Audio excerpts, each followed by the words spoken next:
Well, the weekend is upon us, and Chris Bumbray of JoBlo.com joins us now to talk entertainment.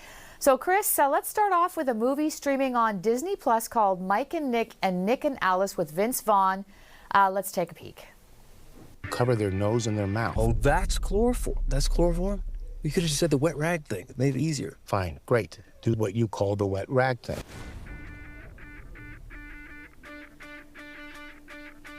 Okay, so this is a time travel comedy, and did you like it? I loved Was it. I saw it at South by Southwest. It's a time travel comedy action movie. Heavy emphasis on the action. It's so funny that this is streaming on Disney Plus because it's like a pretty R-rated, hardcore movie, but everything just streams on Disney in Canada.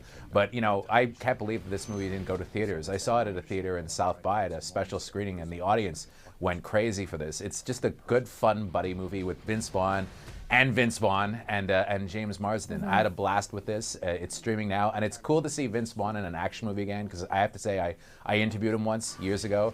I'm 6'2" on a good day. He's about 6'6". Really physically imposing guy. So so I buy him in an action movie.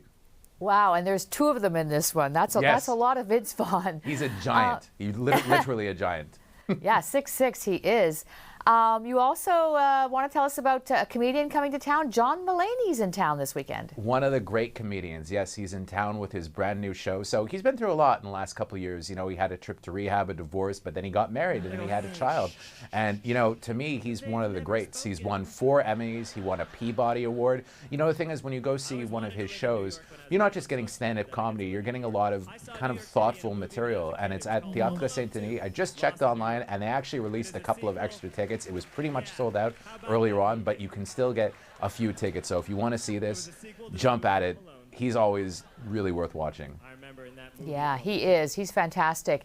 Now, you're also, if you're into music, there's something else Saturday night, a band called July Talk playing the Beanfield Theatre. And let's take a listen to them before we talk about it.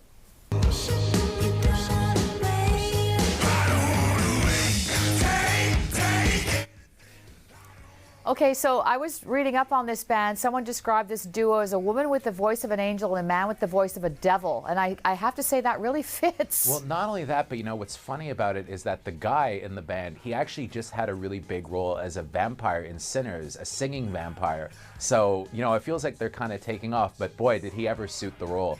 Because he has that voice, right? And they used it quite a bit in the movie.